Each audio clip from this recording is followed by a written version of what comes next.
Welcome to Film at 50, a podcast that celebrates semi-centennials in the world of cinema. I'm your host, Brian Rowe, and I'm very excited to welcome Thomas Klonecke to the podcast today to talk about Little Murders, directed by Alan Arkin, starring Elliot Gould, released 50 years ago on February 9th, 1971. How are we doing, Thomas? Hey, happy to be here. Thanks for It's being unusual here. for me to be here, but I'm very happy to be here. We were next door neighbors to each other when we were very young. That's right. I would. Brian directed me in That's right. many films. I directed you in films. There was like a period, I want to say from like 94, 95, where you were in a good 5-6 of my movies and playing all sorts of wacky random characters. Did I speak in these films? Yes. You played you played like you played like a maid in one, remember? Yeah, so we made movies together. We saw lots of films together. I mean, my main memory of us is quoting Jim Carrey, Ace Ventura, Pet Detective for a good year and a half, right? Pretty much daily. Oh, that was the time. Yeah, he really dominated the films of yeah. So we would have been like I think like 10 when that came out. That was like the perfect age for Ace Ventura. Mm-hmm. You know, very much so. Like yeah. That was like the year of Jim Carrey was 94, where we had 3 movies of it. We had Ace Ventura, we had The Mask, and Dumb and Dumber, and I believe we saw at least 2 of those together.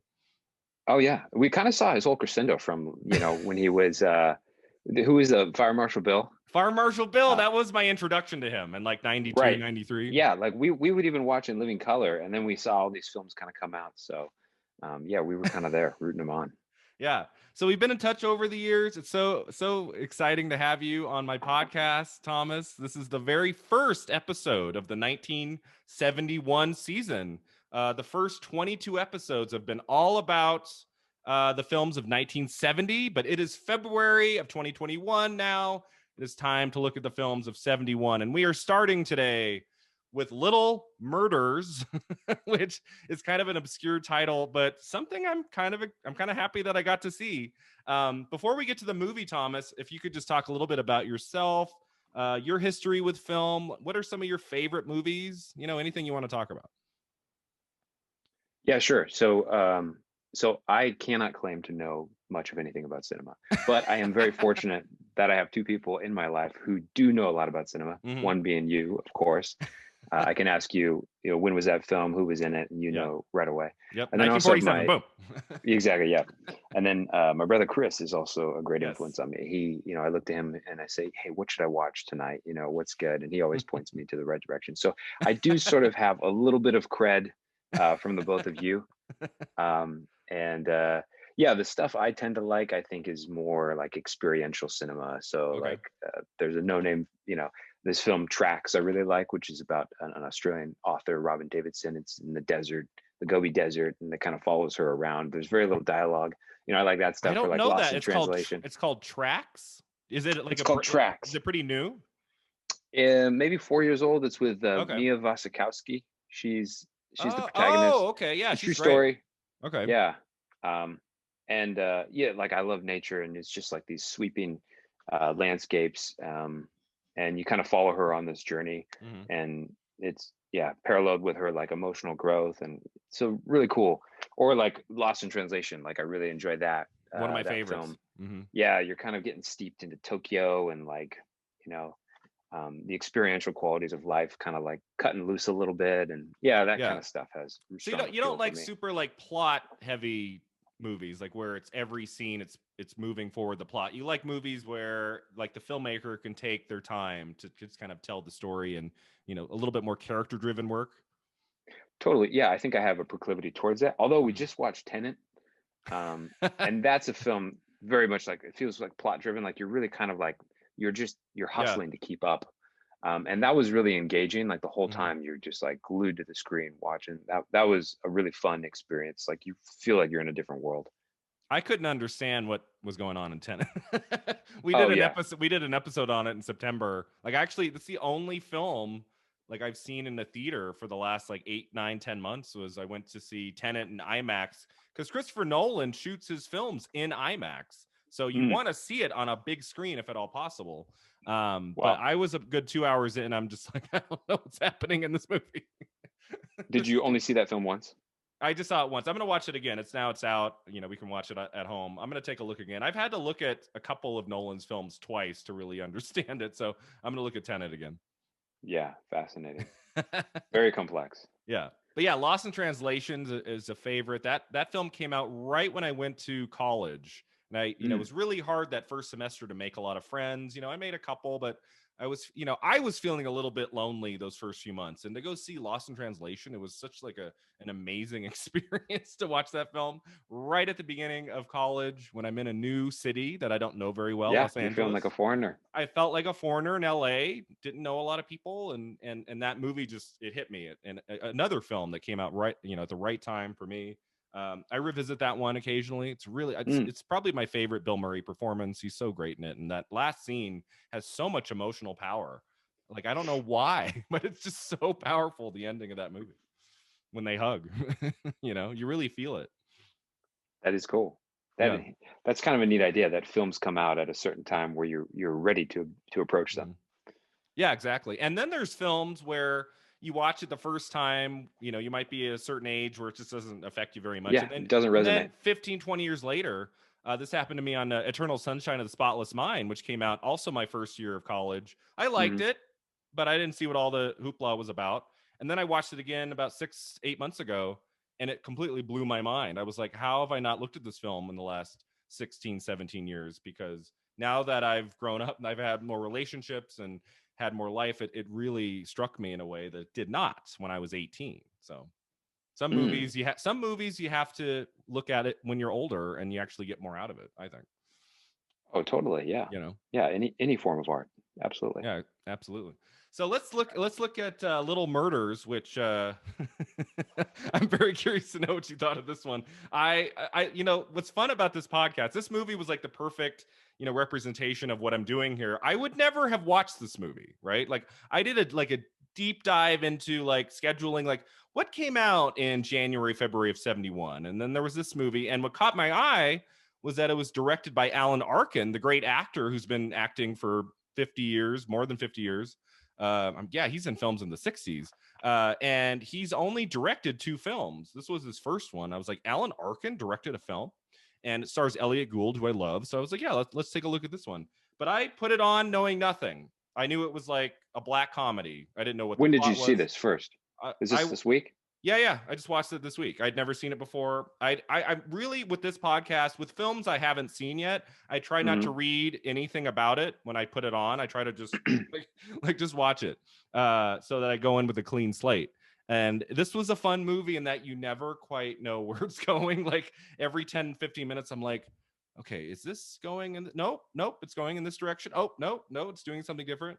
And so I really like that about it. And I'll ask you about it in a minute here. But for our listeners who have no idea what this movie is, I will give you just a very brief summary of this film. And if you have anything to chime in here, Thomas, feel free to do so. So Little Murders is about an interior designer named Patsy, played by Marcia Rod, who intervenes in a fight on the New York City streets. And the victim, a photographer named Alfred, played by Elliot Gould, doesn't bother to thank her. He just kind of wanders off. But she becomes attracted to him anyway, despite his being emotionally absent, unable to feel real pain or pleasure. When she brings him home to meet her family, Alfred learns Patsy had a brother who was murdered, which comes up in like a really kind of main central scene of the film, their first dinner scene.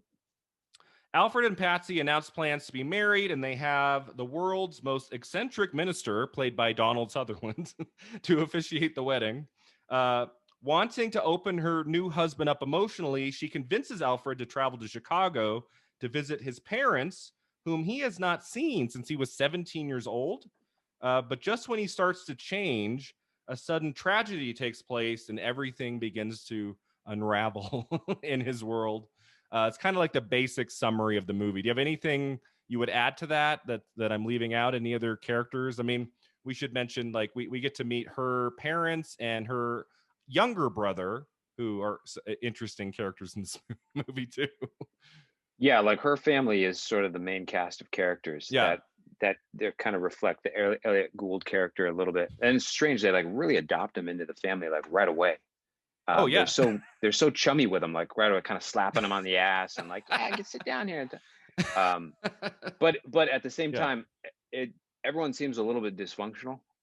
Yeah, there's something like kind of off about almost every character in this movie. Like there's like they're almost like 100%. not Like, quite human. yeah. Well, I loved how you described with Elliot Gould's character, how he's like Yeah. emotionally unavailable. Yeah, from the It was, beginning.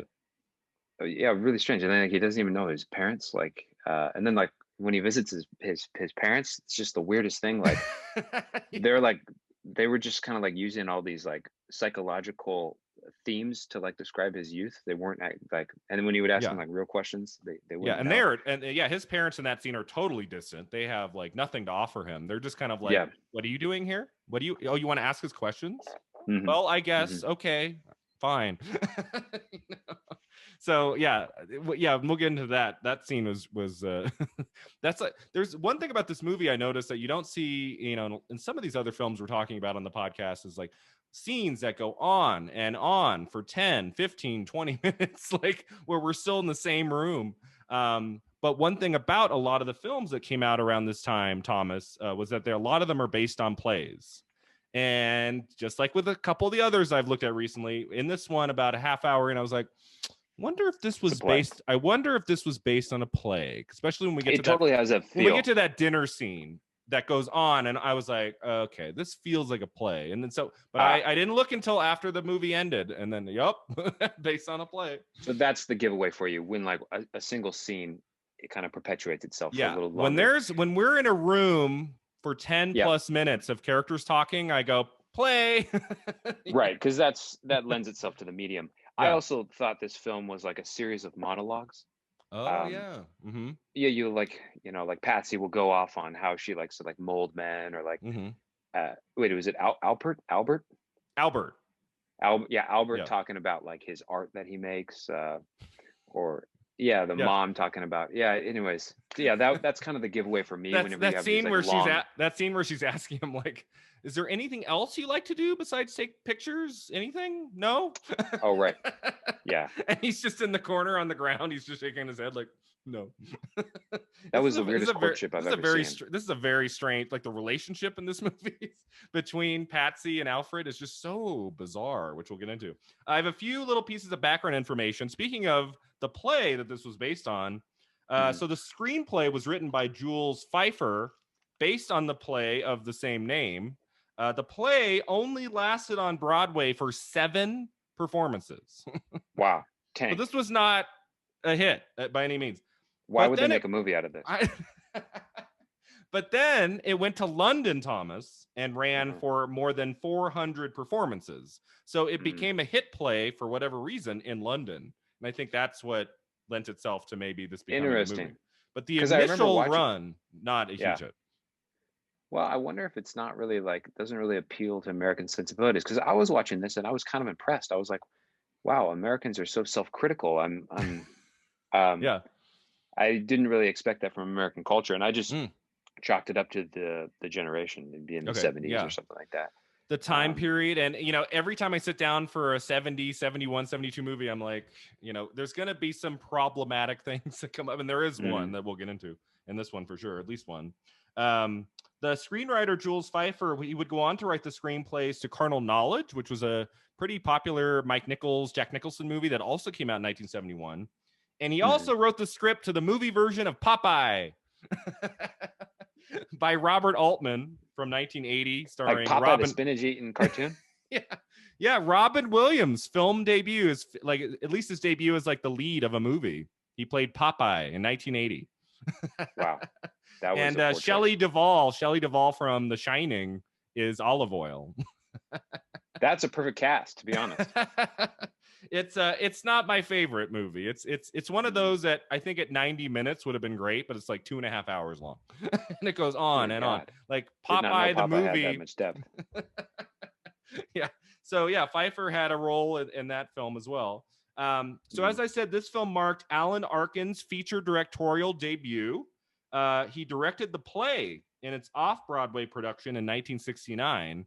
So I think that's kind of why he got involved in making the movie, was he directed a version of the play in 69. He only directed one other major film called Fire Sale in 1977. He's mostly an actor. That's how most everybody knows him. I did not know that he had directed a film, let alone two. So that's kind of cool. Mm-hmm. You know, How did he do? are you aware of his his film career as an actor at all? You know, he won the Oscar for Little Miss Sunshine from 2006. He was the grandpa in that. He's also in Argo, the Ben Affleck film that came out a few years ago. And he's on a new show with Michael Douglas right now called The Kaminsky Method on Netflix. So he's still acting. He was acting back in the 60s. He's in a great film called Wait Until Dark with Audrey Hepburn from 1967. So that's 54 years ago. And he's still acting to this day, which is great. Yeah, really remarkable. I mean, that's what I was thinking when I was watching this. 71. I was like, wow, almost 50 years. Yeah, 50 years ago. 50 years ago. And yeah, and then I looked up Elliot Gould. He looks pretty good.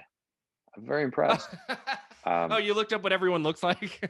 Yeah, because I didn't know a lot of these names, so I had to kind of peek at them. But that's incredible that Alan Arkin is still acting 50 years later.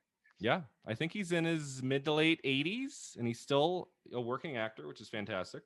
Elliot, speaking of Elliot Gould, he bought the film rights for this project after he played Alfred in the original Broadway production. So I guess he did the 7 performances and then said, hey, I want to do the movie now. Yeah, that's pretty. I mean, I think anything less than 30, 40 performances is considered a flop, right? for a Broadway show. Right. Yeah. Well, so is this really his project? It's not really Alan Arkin's project. Gould kind of bought this, and yeah, it sounds like it's Jules Pfeiffer's screenplay. So he was involved in the movie. Elliot Gould wanted to turn it into a movie by buying the film rights. So obviously he wanted to play the lead in the movie by doing that. And then because Alan Arkin directed a version of the play, that's probably why he came into it. I don't know all the ins and outs of how the film came to be, but I mean, this is not like a super commercial property. It's not like I'm sure there weren't like 1,000 people clamoring for them to make a film version of this. So it probably was just one of those, like, Alan Arkin, I think, was kind of a name by 1970. Elliot Gould, the year before, was in MASH with Donald Sutherland, who's also in this movie. And Elliot Gould got an Oscar nomination for a film he did in 1969. Bob and Carol and Ted and Alice with Natalie Wood. So at this point, Elliot Gould, he's making a name for himself. I believe he was in 4, maybe even 5 films released in 1970. So he's very prolific. People are hiring him for a lot of projects. So yeah, this probably just came about. These 3 figures kind of circled each other and said, let's do it. Let's make this into a movie. But let's make people depressed. Yeah. But Elliot Gould wanted Jane Fonda to play the lead female in this movie. He went to meet with her. This is the year of Klute, which we'll get to on the podcast next summer, which also stars Donald Sutherland. Jane Fonda for 71 would win the Academy Award for Best Actress for Klute. She was, I guess, considered for Little Murders, which would have, she has a lot of star power. I think she might have almost, I don't know if she would have been the perfect choice for Patsy. I kind of like Marcia Rod, who I'm not very familiar with as an actress, but I did look her up, and she's still acting to this day. She just had a project for 2020. So she's still working today. I'm not very familiar with her work, but I really liked her in this, and I kind of liked seeing a fresh face. But Elliot Gould did go after Jane Fonda to do this movie, and I guess he was so intimidated by her that he kind of flubbed the meeting, and she was like kind of weirded out by him or something. So it didn't quite work out. But that's okay. That's okay, because we got someone really great for that role of Patsy. I don't know if Jane Fonda would have fit the character. Yeah, I mean, yeah, she's perfect for Klute. I really love her in that movie. But yeah, for this one, I don't think. I mean, she would have been fine. She's a great actress, but I don't think it needed her star power for this. I think a fresh face was a better choice for this. I think for Patsy. Plus, Patsy's a little strange. She wants a man she can She can mold and Mold. She manipulate. says to him, what does she say? I want to mold you. Let me mold you. Let me mold you. After, what does she say? She says, you're more likely to get pregnant than I am. Yeah, you're effeminate. Yeah. Yeah, Let me like, mold you into a man. yeah, so that's kind of why I say like Jane Fonda, maybe she wouldn't put up with that. I mean, that's my, anyways. Yeah. Well, I mean, I could see Jane Fonda being kind of like the overbearing, like, let me mold you, because she was a bigger name at this time than Elliot Gould. And she's been acting since 1960. She's still acting today in Grace and Frankie. So that's 60 years. That's crazy. Wow. But anyway, couple more fun things about the movie. As I said, Elliot Gould and Donald Sutherland had just made MASH together the year before. MASH was a big hit of 1970, directed by Robert Altman. TV or a movie? No, so everyone knows the show, right? Because the show aired for what, like 11 seasons or 12 seasons, something crazy. But before the show, there was a film in 1970 called MASH. So it started as a movie, and Elliot Gould and Donald Sutherland are kind of the two main leads of that film, directed by Robert Altman. And then I don't know what year the show started, but it was 2 to 5 years later. Then the popularity of the movie led to them doing a TV series, and that became one of the 10 biggest series of all time for television. Okay. Like the series finale of that show, I think still might hold the record of like the most viewers for a television program. Wow. Like everybody stopped what they were doing to watch the end of MASH. So they were in that film together in 1970. And then obviously Elliot Gould is the lead of Little Murders. Donald Sutherland's only in it for maybe 10 minutes. But I kind of feel like maybe it was like a favor. Like maybe Elliot Gould was like, hey, Donald, would you come do this little part for a day or two? I would be surprised. Donnie was big already. Donald Sutherland was not big. I would say, I feel like Elliot Gould was a bigger name in 1970, 71 than Donald Sutherland. But Donald Sutherland was, like Elliot Gould, acting in a lot of projects. I believe Donald Sutherland was in 5 films in 1970. So he was in demand. I feel like audiences probably knew Gould more than they did Sutherland at this point. But like he was in MASH. So like, yeah, people knew who he was. And I was actually surprised that he was in the film so little. I was like, oh, okay. He's just in this one scene. But it's the best scene of the movie. So we'll get into it. It really is. I thought it was the best scene. And also, this actually recognized this while I was watching this, Thomas. And this is a little bit out there, but the 2 actors who plays Alfred's parents, John Randolph and Doris Roberts, played 2 of the 4 in-laws in National Lampoon's Christmas Vacation. Have you the Chevy Chase Christmas Vacation? Like there's the 4 in-laws who come to stay with them at their house. That's it. They've done this role and that role. So they weren't married in Christmas Vacation. It was like his, I think it was his dad and her mom. So they're not married in Christmas Vacation. But I was like, oh my gosh, that's Doris Roberts, who looks so insanely different. She's the actress who was on Everybody Loves Raymond. Did you ever see that? She was like the mom in Everybody Loves Raymond, which aired for many seasons. Watched that. But yeah, she had a certain look in the 90s and 2000s that like it does not look like her at all in Little Murders. I was like, is that? And then I was, oh my God, that's Doris Roberts. I mean, you can barely recognize her, but that's like a really kind of fun. I was like, but he looks exactly the same, John Randolph, as he does in Christmas Vacation. That's Carol. So yeah, the dad of Alfred. No, the parents of Alfred that in that one scene later in the movie. I see. No, the dad, Carol. The dad of Patsy is Vincent Gardenia, who I also love, a great character actor who's in one of my favorite movie musicals, Little Shop of Horrors. He's like the owner of the store in that. Great film. And he's a great actor. I haven't seen him in a whole lot of movies, but it was great to see him in this too. But yeah, so that was just a little trivia note for you Christmas Vacation fans. They're both 2 of the in-laws are in this movie. And then lastly, Jules Feiffer went on the record after the film came out. He was not pleased with the final film. But major film critics at the time really loved it, including Roger Ebert and Gene Siskel. Before they were a duo, their show started in 1975. they both gave Little Murders 4 stars out of 4 stars, which kind of surprised me. I was like, okay. Wow. Like for those two, influential film critics to both give this 4 stars out of 4 in February of 71. Okay. Well, I will say the acting in this film is great. Yeah. I really enjoy the acting.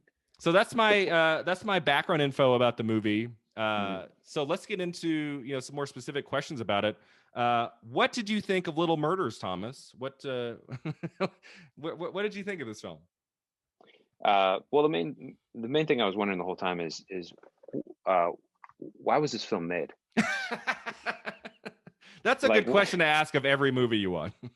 Right? Well, I mean, a lot of them you can kind of you understand what the thesis is a little bit, and okay. this one's a little bit more chaotic. Like, yeah, everything's kind of dysfunctional, and like even up until the end, there's like not really any resolution. Yeah, a lot of films. Some of the films we've looked at on the podcast, we definitely talked about it. I Never Sang for My Father, Gene Hackman film we watched a few months ago, just ends. Like there's not really a resolution at all. Like there are some films of this time period where they just kind of wrap up, and you're like, okay. But do they wrap up and they like let you kind of come to your and it's a case by case basis for me. Like some films will end and you're like, oh, I don't really know what I'm supposed to take away with that. But then films that make you think, like Lost in Translation is a perfect example, right? A Lost in Translation, another filmmaker might have gone into a 10-minute epilogue where we meet them a year later and see what Bill Murray's up to and what Scarlett Johansson's up to. But like Sofia Coppola leaves you kind of wondering what's gonna come of these two people. Like I like endings where you're not just spoon-fed everything you're supposed to think as you walk out of the theater or totally you turn off the movie. So yeah, but I mean, I don't Little Murders is not in that. I mean, it is very unusual the way this movie ends and where it goes in that last 20 minutes. I was like, okay. And we'll talk about the ending. I've kind of, some episodes I try not to talk about the ending, but this one it's kind of hard to talk about if we don't go into. So I'll give a little spoiler warning when we get to the ending of this movie, and you can fast forward a few minutes if you want, if you haven't seen it and you want to see it. But let's talk about the earlier parts of the movie first. I really, for the most part, there were some lulls. There were a couple scenes that I was like, okay, let's get on. This is an hour and 50 minutes. I think 90 minutes would have been perfect for this movie. I don't think it needed to be that extra 20 minutes. Especially the scene of Elliot Gould, of Alfred, talking to his parents. And then the next scene where he's basically like monologuing, as you said, to himself kind of, but then we find out Patsy's nearby. That goes on and on. I was like, okay, we're supposed to we learn at this point, oh, he's starting to feel. Alfred is starting to feel is kind of what I got from that sequence. But I'm like, there's a more cinematic way to do that than to have him just like talking. But then there's other scenes in the movie I like that we kind of slowed down and had the characters talk to each other. And that was the big dinner scene at the beginning, which I really enjoyed that sequence. Like, getting to know that family, the younger brother of Patsy's very quirky and odd, and the parents, as you said, are like almost like welcoming him to like this, like a kind of an absurd extent, like they don't even know who this guy is, and I don't know, like the way that scene's written and kind of the behavior of the characters, I really enjoyed like that sequence a lot. Yeah. So I would say like 70 to 80% of this movie I was on board. I really liked it. It's not a laugh out loud comedy. Like, I don't want any of our listeners to think that this is like a funny movie where you're laughing throughout. There's a lot of parts where you're just kind of like, you're more confused than you are laughing. But I was smiling a lot. And, there's one scene that we'll get to that is very funny that I was laughing almost hysterically. Like, I thought was really funny that I did not expect. But yeah, I mean, I enjoyed this. This was kind of like a fun little find, a movie without this podcast I never would have watched. And I'm glad 100%. I did. I'm glad I checked it out. I will say, yeah, some of the funniest moments for me, because I did laugh out loud. Okay, good. Gotta laugh. Yeah, no, at several moments. My dad was asking me, he's like, were you watching that movie? Because you were laughing. But I think I liked it. Like, it has this real authentic vibe. So like, for example, like I love the dad Carol when he would interact with Albert, because Albert is just so absurdist. Like he has these views that are just don't really make any sense. Like when they're talking to him, like, why do you get mugged and beat up? Yeah. And Carol would ask him questions that were just like he calls himself a pacifist, right? Elliot Gould, he says, I'm a pacifist. I don't get involved. No, what he said he's an apathist. An apathist. Yeah, something similar to that. Yeah. Yeah, for me, like the film is kind of like about people like talking about their ideas of life, like what they think life is, like you know, like the Donald Sutherland speech. Like what is he talking about there? He's like defining marriage, or you know, or like these social constructs. He's kind of like giving this diatribe on social constructs, or like, and then so you kind of have there's just like all these different moments where people kind of share their perspective on life. For like the dad is talking about like how he wants him to put God into the ceremony, and Elliot, that's right. Elliot Gould doesn't want to do that. Yeah, and he's like, what do you care? You don't believe in God. What if we say God and you don't believe in it? Why can't we just throw it in there?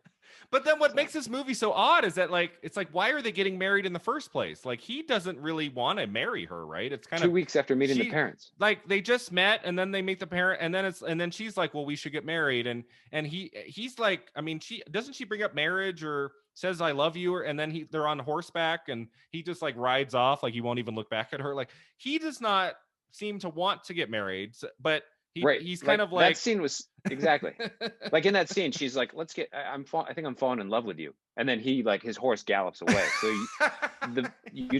the idea you take away is that he's trying to run away from this, but then all of a sudden 2 weeks later they're getting married. Then they're in the car like going to get married, and the whole family's in the car, and they're all just kind of like quiet, and nobody looks really happy. Everyone at the ceremony is really kind of abrasive to him, and like everybody there is kind of upset. And you're like, what is it? Like this is a very unusual brand of film comedy, right? It's not like a slapstick airplane, like where you just kind of know where the jokes are land. Like this is a movie of like comedic in terms of behavior and how people react to things, and the things that they say that are unexpected.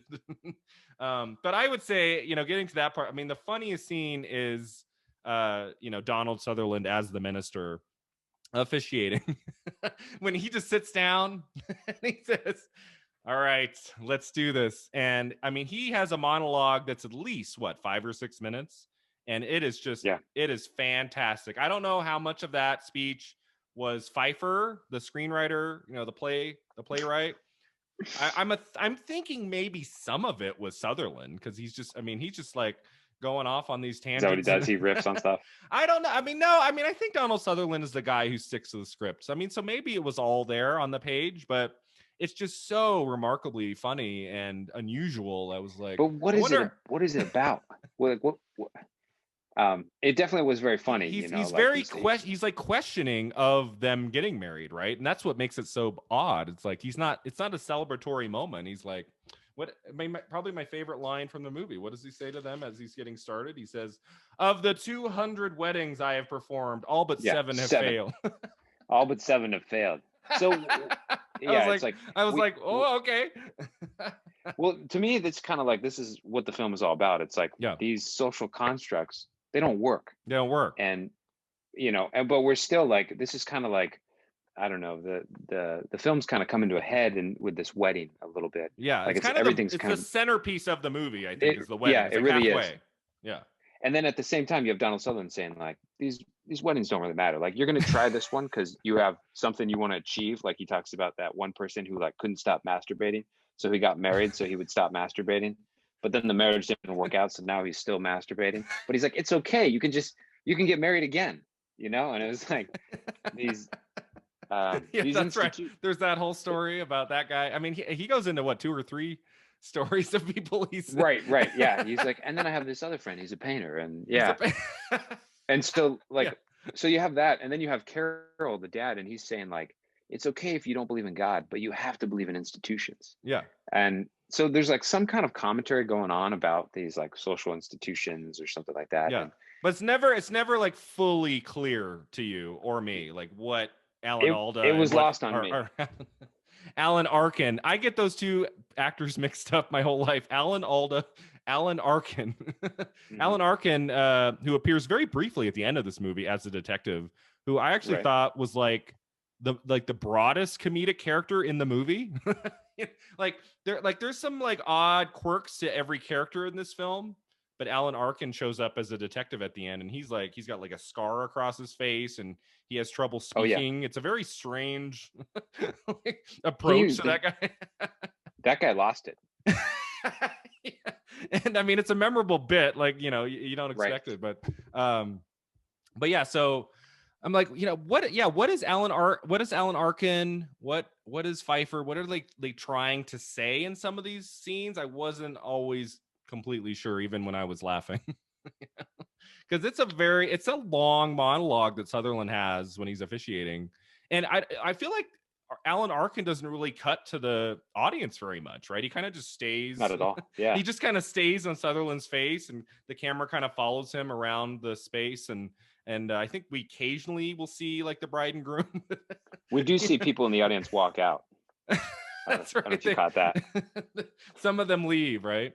And then the whole scene ends with him calling the younger brother a homosexual. And that causes the younger brother to like jump on top of him and like brawl on the ground. And then there's like a lot of other wedding goers who join in, and it's like becomes this like crazy fight. Well, it sounded like the younger brother confided in Donald Sutherland. Yeah. Oh yeah. Like they had a heart to heart, and he kind of told him, and then he goes up there and kind of exposes him in front of his entire family. Yeah. Yeah, that's what the problem. One of the problematic elements of this movie, and it was also in a couple films we looked at for 1970, is like just like the use of like certain words calling someone a homosexual is kind of offensive, and you don't hear it anymore. So when you hear it in an older film, you're like, what? You're like, oh my god, Barbara Streisand says that word a lot in Owl and the Pussycat, and it's done in this. So I at least I was like, okay, don't ruin the best scene of the movie with Donald Sutherland, with him saying that word at the end. I'm happy that he says first he says homosexual, and I didn't really see him like he wasn't looking down on homosexuality in that moment. Like he even says earlier, he's like, if you want to do drugs, be my guest. If you want to be a homosexual, be my guest. He's kind of like, he's a free spirit. He's like, do what 100%. Makes you feel, so I like that about him too. He's like, do marriage if you want. I mean, it doesn't mean anything, but you can do it. Yeah, but I swear, I mean, if to our listeners, if you don't want to watch the whole movie, like, you got to seek out the Donald Sutherland scene. It's really something. Let's see. So what did Alan Arkin bring to this movie as a director, Thomas? Like, in terms of like the look of the film, like how it's paced, like just anything that you notice, like what did the director do here that you thought was either good or bad, or anything that kind of stood out to you? What do directors usually do? Well, I mean, they're in charge. I mean, the director is usually in charge of like the look of the film, the framing. Like usually he works with the director of photography, the cinematographer. He also works with the editor, like to kind of like find the right pacing for the movie. And then of course he's in charge of working with the actors, like getting like the performances out of the actors. That's like the main job of the director. But just like anything like you notice, like in terms of like the pacing of the scenes, like I noted, something you don't see in movies now is that is a director taking his or her time with the scene, not feeling like they have to be rushed into the next bit, the next funny bit. Like, we can just stay with characters and study their behavior. And that's why I think Alan Arkin does a good job here of letting scenes play out for the most part. Some go on a little too long. You don't think that's just an artifact of it being a play? Well, I mean, it's a lot of it's based on the screenplay too. But Alan Arkin has the final cut. He can say, to Pfeiffer, the screenwriter, the playwright, we're going to condense this for the movie. It's Alan Arkin's call. Pfeiffer is not like behind the scenes going, it has to be this. Alan Arkin's the director. He gets to decide how long scenes are going to be in the final cut. So, but it's something you don't see in comedies very much.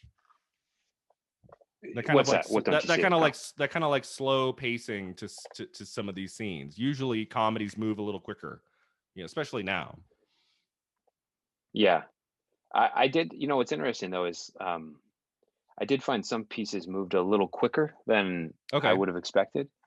Like the montage, the courtship period was like way too quick. It was like all of a sudden they're getting married, and it was just like this montage of like little clips, little dates that they went on. Oh, like when they're playing the sports, like when they're like tennis and golf and horseback riding. Right. Yeah, like there was no interaction in these. It just like showed them slapping rackets.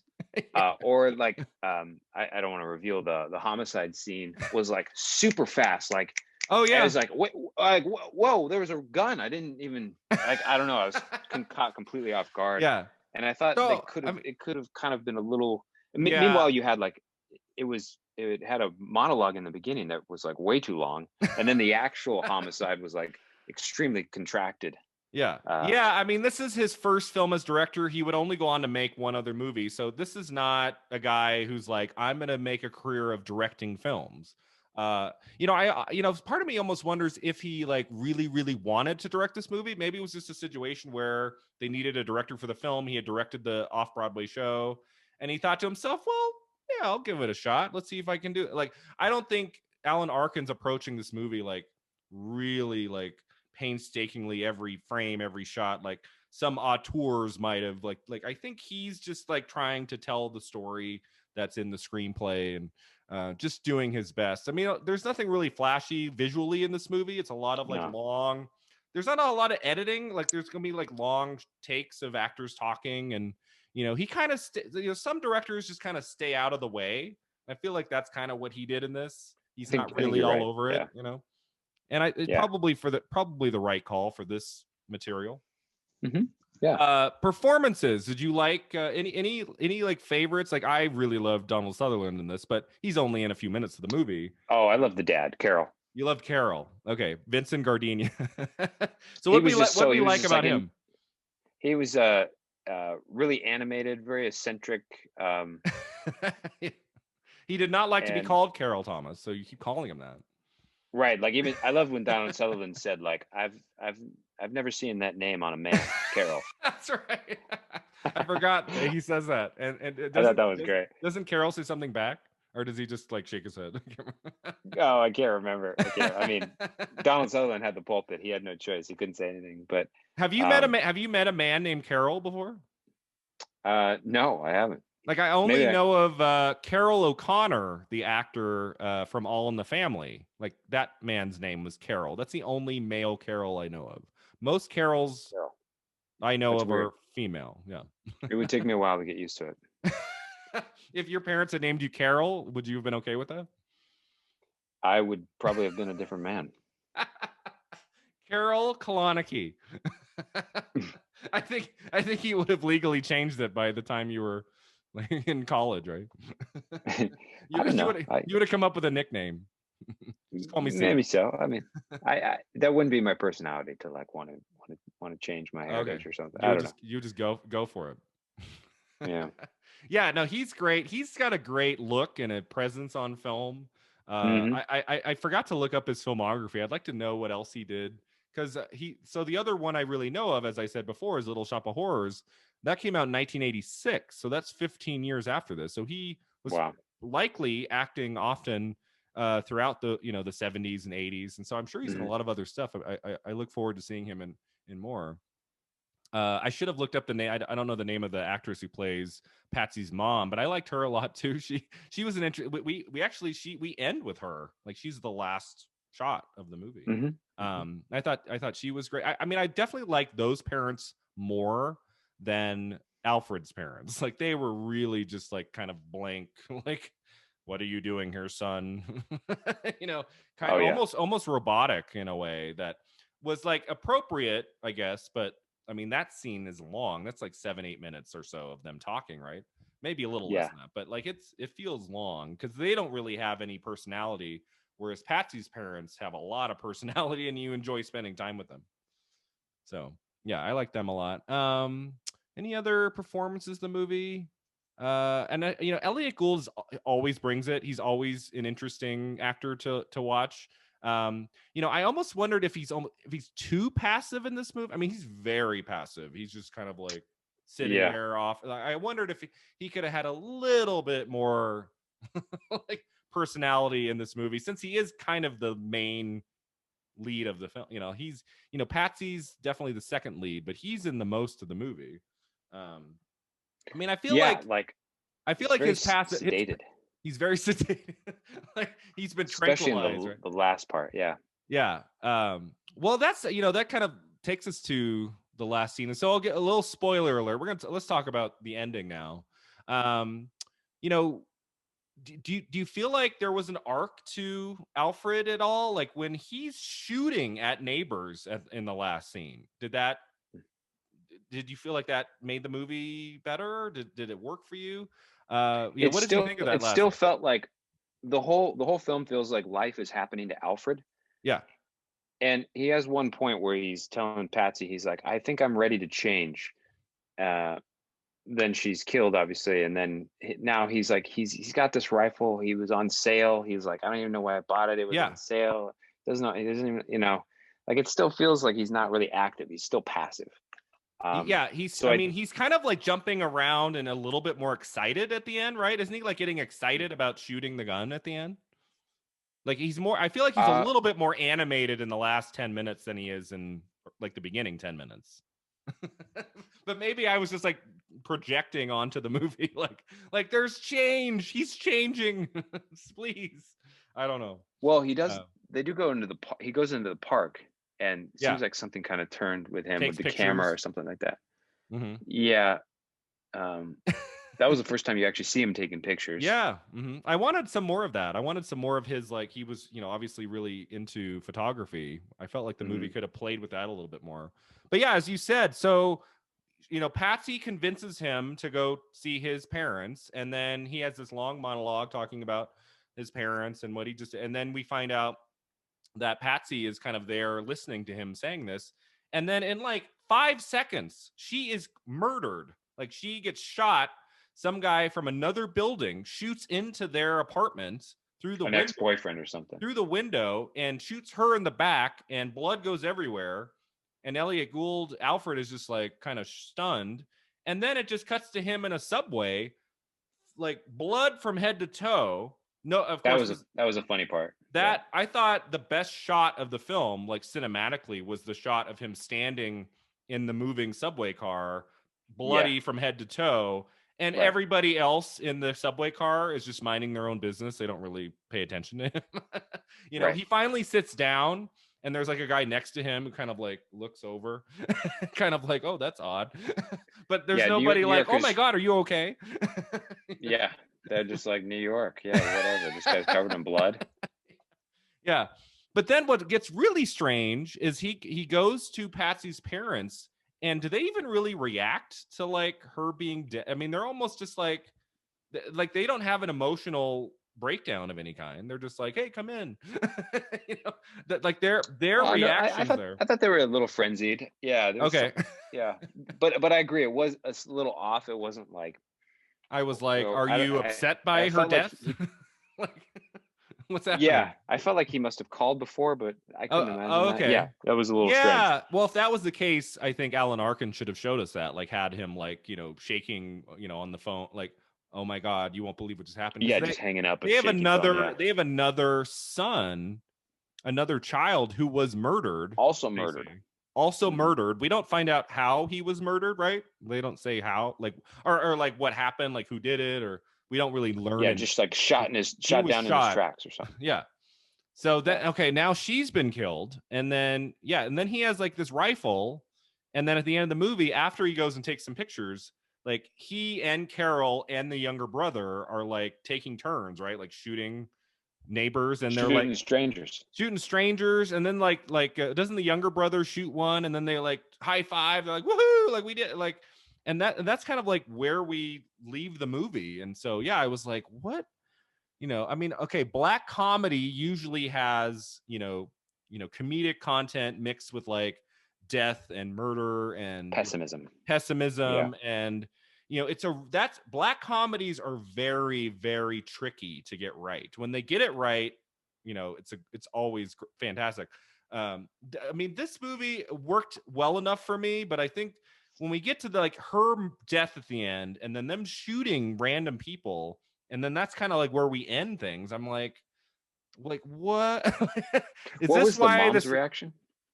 the mom doesn't partake, right? She's just kind of like sitting there, just kind of like watching it happen. And Well, then, yeah, then um, they're at dinner table and they're like throwing food on their face, and then yeah, she says something. I thought, yeah. um, It ends with her saying just kind of wasn't it like kind of a throwaway kind of like line, like something kind of snarky in the very hmm, last shot. But yeah, I feel like there's a lot of this movie I enjoyed. I don't think the last 10-15 minutes really sticks the landing. I felt like I'm not it's sure if not. the movie I don't think the movie earned where we go at the end. I agree. It just doesn't quite, like, as you It's said not before. cohesive. Yeah. As you There's said like before, her death is too fast. Like we needed like mm, time with that moment. Like it just happened so quickly. Like if you're looking away, you might not yeah. even realize What she was happened? shot. Like you Yeah, have it's like 5 seconds and it's like onto him with blood on, and like you have to be paying attention in that scene, or you like if you go to the bathroom at that part, you're really gonna be lost. Like what happened? Where is she? Where's Patsy? oh, by the way, it's just hilarious that throughout the film there's like this subtext of like all of the men in her life who are like still obsessed and obsessed with her. Like the Yes. guys would call up and Oh just yeah, breathe yeah. heavily and We haven't talked about the guy who calls occasionally throughout the entire movie and breathes into the phone. yeah. And then which has a good payoff, right? He calls and then we finally hear him, right? He says, I just want to say I feel very bad about her death. Or doesn't he, like he says, I apologize. I just heard she died. Or isn't there like a final like little payoff to that bit? Oh, I thought Was it that was just him or that was they that someone called else? and Carol answers. Yeah. I thought Carol picks up the phone. The guy's breathing and he's like, "You don't have to call anymore. She's dead." Yeah. Um, That's right. So I was that didn't know that he called back. another person? There was like a little bit where someone I felt like it was the same shot or the next shot. Like there's another phone call. I think the mom might answer, and he's like, I just want to say I'm very sorry for your Yeah. loss. I thought that was the breathing guy. Like he's been breathing into the Okay, phone could have been. Yeah. for months, and I'll call one last time and pay my my condolences. That was kind of a funny bit. I mean, there are bits in this movie I was like that are amusing. Very rarely are you Exactly. laughing out loud. I think it's the scene in Amusing is a perfect word. amusing. This is an amusing movie. You're probably Mhm. not going to be thinking about it a lot 6 months from now. But if you like Elliot Gould and Donald Sutherland and black comedies, Alan Arkin, this might be up your alley. Or also like the period of the Vietnam War. If you're kind of curious to kind of get a sense of what people were feeling and experiencing as a member of that society, I would imagine. I think that's kind of what this film is about. It's about like nothing makes sense or something like that. I don't know. Yeah, I mean, this is, you have to, keep in mind like the time period we're in, right? This is 70, 71, so Vietnam is happening, right? So that plays a role, even if it's not a part of the narrative in some of these films, like that's something that's going on in the background, beyond what the storyline is. And so I think, like war kind of plays a role in some of these films, and just like the randomness and people, we get to spend time with the female lead in this movie for what, an hour and 30 minutes, and then she's just tossed off in 5-10 seconds. The kind of the randomness of death, and that it seems to be, I feel like that's been in a couple of the films I've looked at so far on the podcast. Yeah, and then like there's something with the police officer. Like he came in. I need to watch his scene again. Was he a detective or a police officer, like the Alan Arkin Yeah, character? detective. Yeah, Detective. You're right. Okay. Yeah. And he was just like, that was a strange scene and he was traumatized. He's like, bring me cookies, and he's like starts stuffing them in his face. Bring me milk. Doesn't he want milk? Yeah, once with 2 ice cubes or some crazy. Yeah, he gets mad. He doesn't get mad like the amount of ice or something. He's like, this is incorrect. Right. Send it back. Right. Yeah. And as I said before, I've always really admired Alan Arkin's work as an actor, and it was nice to see him in this. I wasn't sure if he was going to be in it, but when he shows up, I'm like, wow, he's really going kind of broad with this character, unlike some of the other actors. Like he's like going big with his scene. But he's the director, so he gets to do what he wants, right? So definitely, yeah, he was going big. So my last question about the movie, Thomas, is kind of looking at this through a 2021 lens. This came out 50 years ago this week. if this film were made today, if someone took the play and someone wanted to make this now, like what would be different? Would it just be kind of the same structure, themes? Would, you know, what would this movie look like in today's kind of cinematic landscape, do you think? Would And anything do be they different? have to? So you're saying just execution, or would they also be able to like change the themes? Yeah, I mean, think of, like, they wouldn't have to stick to the same script word for word. They could like take the main story, but then change it up as like what would be different about this movie today? Do you think any ideas? Like, how would it be different now? This story.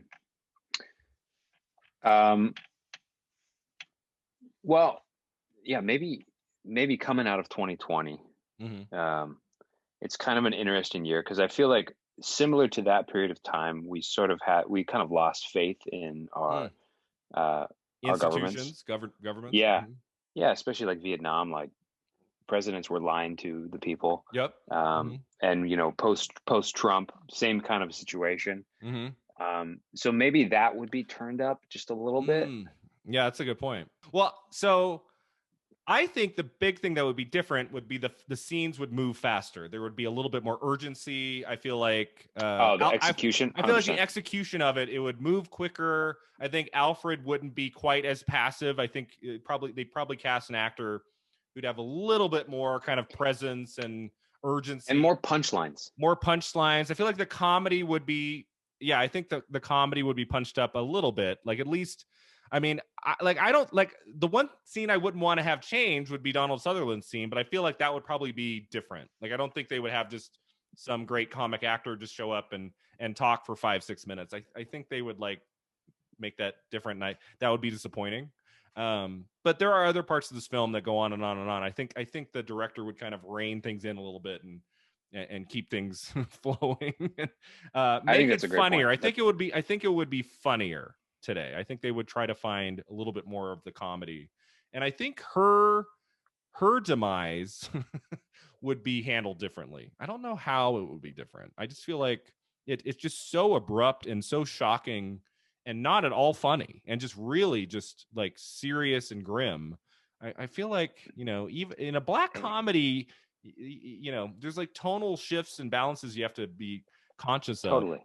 And I'm not sure Alan Arkin found that in that specific sequence. It's such an abrupt shift. I agree with both of those points. I think those are and especially about her death. Because it's not necessary to kill her with the sniper rifle. There's so many other ways that could have been approached. And we don't really find out who killed. You said it was her ex-boyfriend. Like, do we get to know the guy who killed her? It's just like I feel like we see a shot over his shoulder.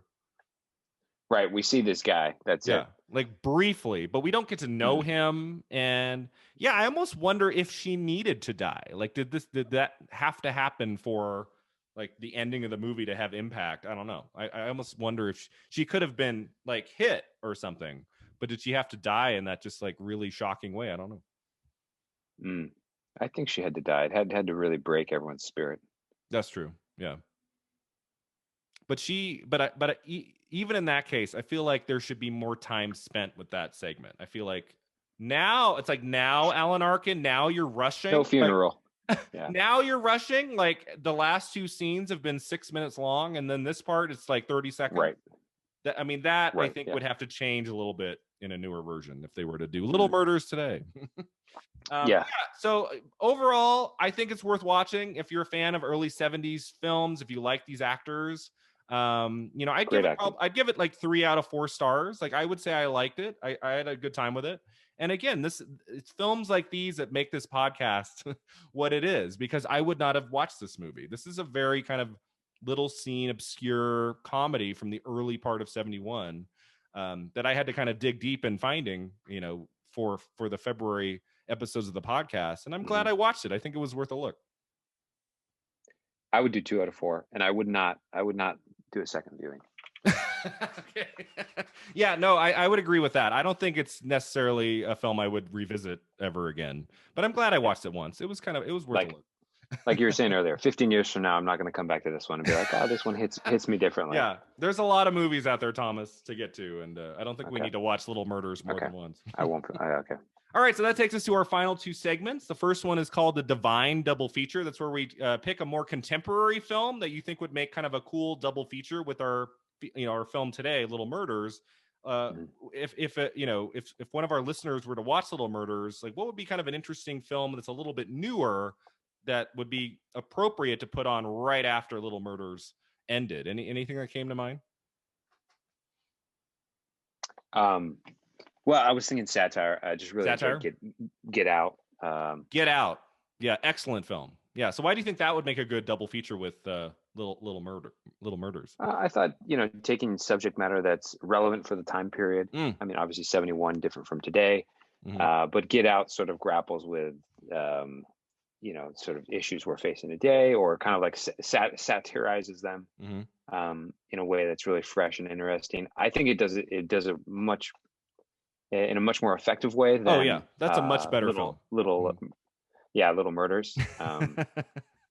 But I put them sort of in the same category.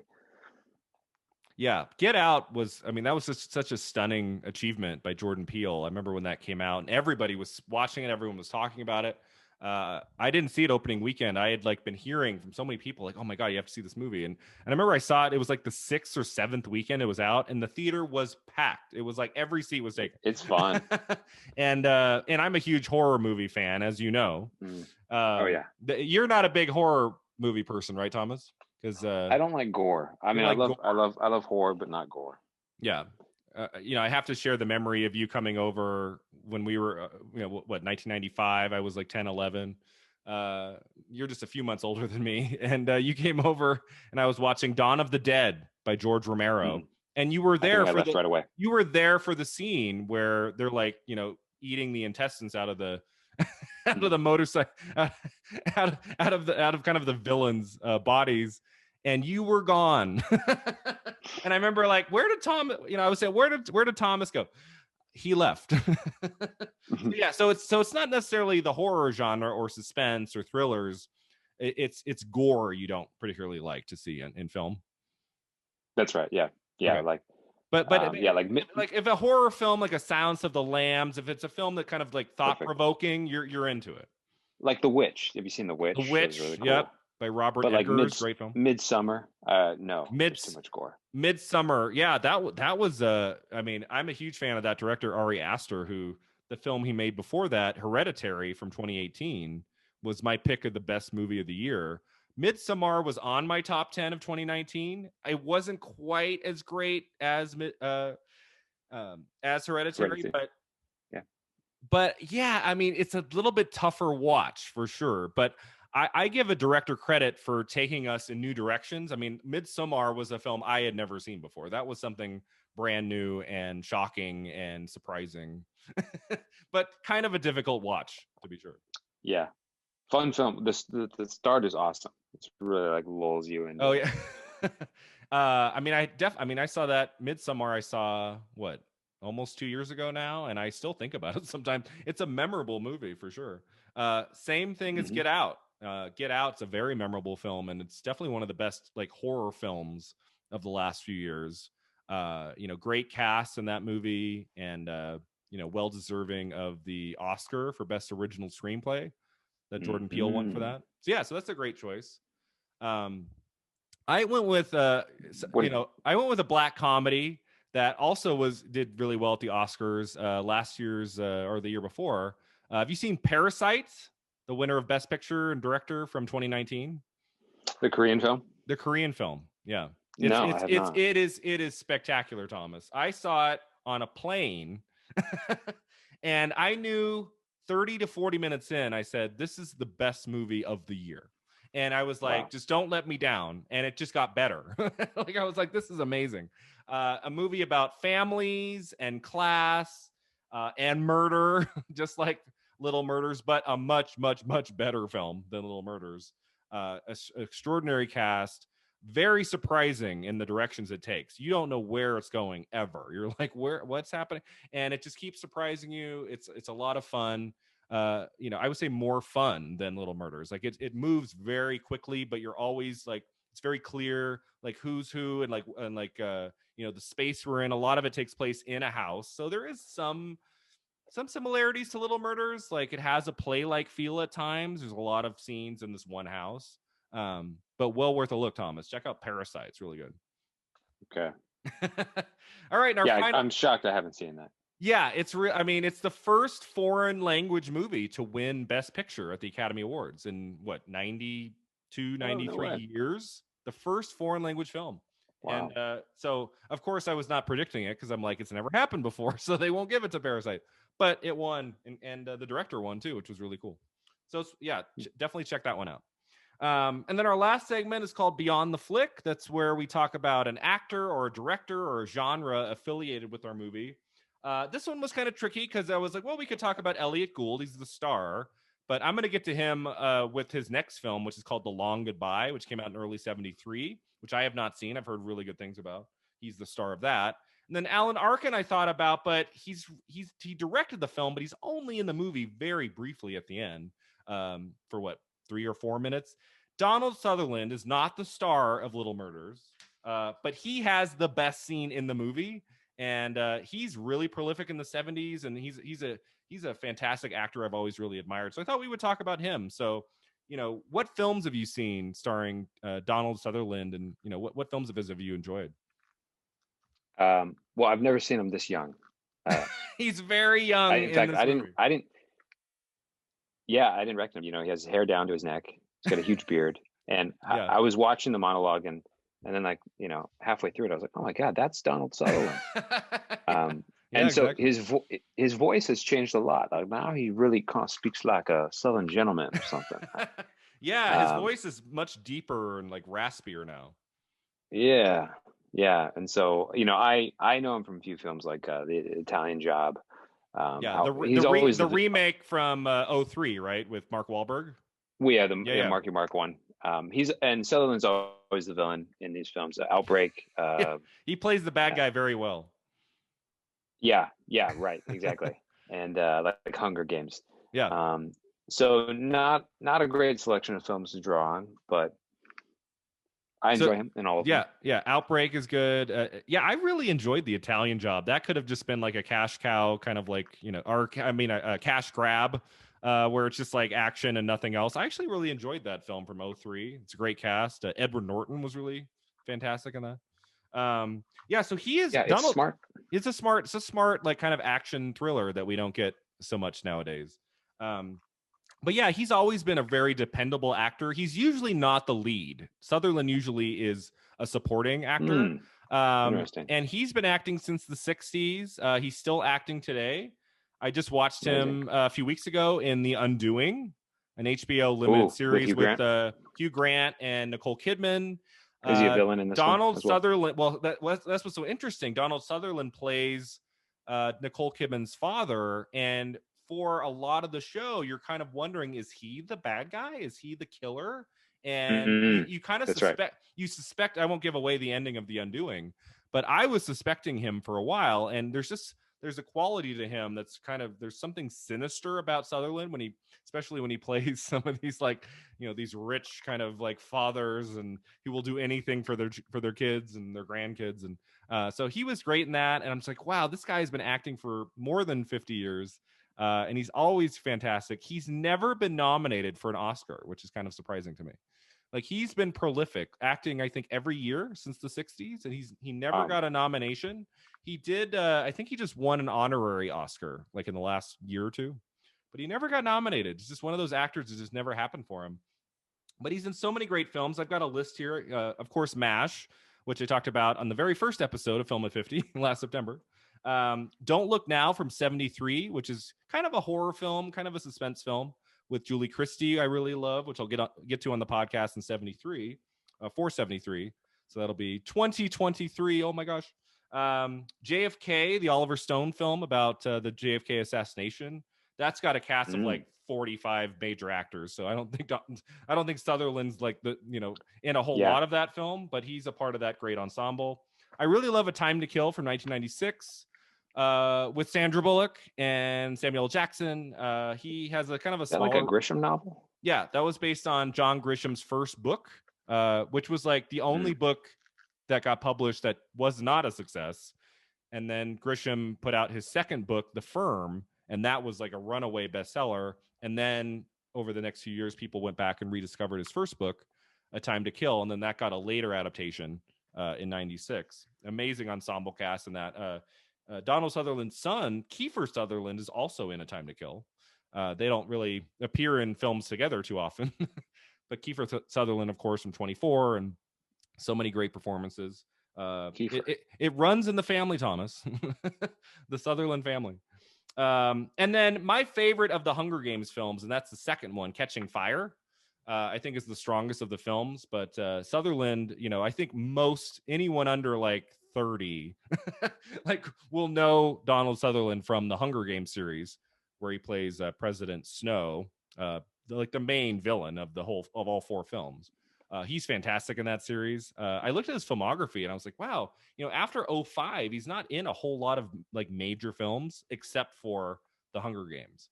And have you seen all? Is he 80?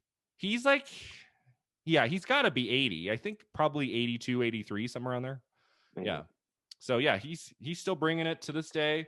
My third favorite Sutherland movie is Invasion of the Body Snatchers from 1978, which is this great science fiction movie, and he's fantastic in it. I haven't seen it in a few years. They've made like 4 or 5 versions of that, and I think Sutherland's in a later version called The Puppet Master from 94. But the best one that I've seen, the 50s one is fun, like the black and white version. I think the best one is the 78 Invasion of the Body Snatchers. Really good. My number 2 choice is Ordinary People, directed by Robert Redford, also starring Mary Tyler Moore from 1980. Kind of like a quiet family drama. Really spectacular film. Timothy Hutton won the Oscar for Best Supporting Actor for that movie. Well worth a look if you like kind of family dramas. It's one of the best. It's a really, really strong film. The first movie that Redford directed, after having been acting for like 15, 20 years. And then my favorite film that he's in, I'll be talking about on the podcast in a few months, and that is Klute, starring Donald Sutherland and Jane Fonda, which came out in June of 1971. So stay tuned, everyone, because I'll be talking about that in a few months. I haven't seen it in a few years. It might have been 5 years, but I've seen it twice, and it's a really astonishing film. He has a more prominent role in that one. Male. It's 2 leads. It's him and it's Jane Fonda. And it's nice. I'll go into it in the coming episode. I don't need to talk about it too much now, but stay tuned. It's a really great film if you haven't seen it. Klute from the summer of 71. I just wanted to touch on Sutherland. Yeah, go ahead. Sorry. Do you know when, speaking of Jane Fonda, it reminded me, do you know when Chinatown came out? Chinatown came out in 1974. Have you seen that film? A little premature. Just saw that one this year. Yeah. Oh, you just watched it. Did you like Chinatown? Phenomenal. Yeah, really good film. Yeah, that we did the first like episode of the podcast about a specific film was about 5 Easy Pieces starring Jack Nicholson, and I talked about on that early podcast episode about Jack Nicholson's run between Easy Rider in '69 and One Flew Over the Cuckoo's Nest in 1975 is astonishing. It's Easy Rider and 5 Easy Pieces and Carnal Knowledge and The Last Detail, Chinatown, and One Flew Over the Cuckoo's Nest, and they're all great. And this is like over the course of 5-6 years. He's in all these movies. Chinatown is a spectacular movie. I haven't seen it in a while. I saw it in film school on the big screen, which was really fantastic. I can't wait to watch that again. We'll definitely have probably a very long episode about that coming up here in 2024. Because that's how I roll, Thomas. I can't do it early. I can't do it late. I gotta wait till the year. So like I think of a movie I want to talk about. And I'm like, oh, that came out in like 82. Oh man, that's gonna be a while. It's gonna be a long time since I get to that. I'm gonna have listeners be like, just go forward. Like you don't have to just stick to this like rigid, this strict structure with it has to be like the week it came out. That's how we're doing it, folks. Like to the month. It has to be to the month. It doesn't have to be like the day. It doesn't have to be like, Cool. it had to have come out, 50 years ago today. But like, I'm not going to do like if a movie came out in November of 71, I'm not going to talk about it in February of 2021. It's going to be like November, December of 2021. So stay tuned. So yeah, that takes us to the end here, Thomas. Thank you so much. You have survived. This was a blast talking to you about this kind of obscure early 70s film. Just to end here, Thomas, if you want to just tell our listeners where they can find you online. If you have anything you want to tell our listeners about you at the end here, where they can find you, if they want to read more of your work or want to see what you're up to, where can they find? Yeah, where can they find you? I'm a recluse. You want to stay invisible? Well, the problem is my last name is impossible to spell. So even if you wanted to find me, you probably couldn't. Yeah. I don't put much out there in the world, so there's not much to follow up on. Okay, so we will let Thomas Klonecke exist in this invisible land where no one can find him. That's right. Because nobody will know how to spell your last name. I don't think I've ever heard of your last name with anybody else. Is it just your family? That's it? Yeah, me neither. Yeah,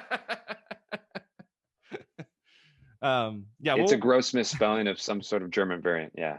Yeah, I've always loved your last name. I think it's fantastic. And I mean, there's so many Brian Rose out there. Like if you search my name on Google, not that I've ever done that.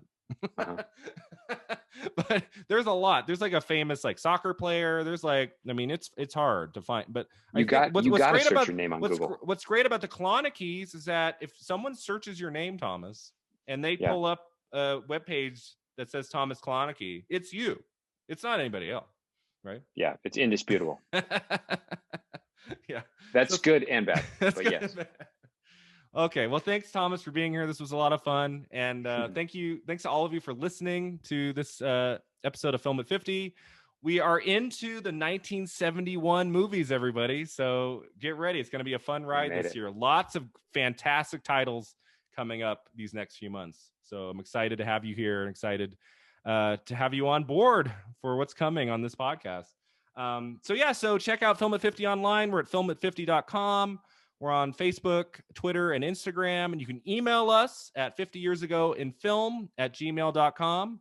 Also, check out the Patreon page. I have at least 2 bonus episodes a month exclusive to the Patreon members. So check that out and support the podcast. And until next time, remember, 50 never looked this good.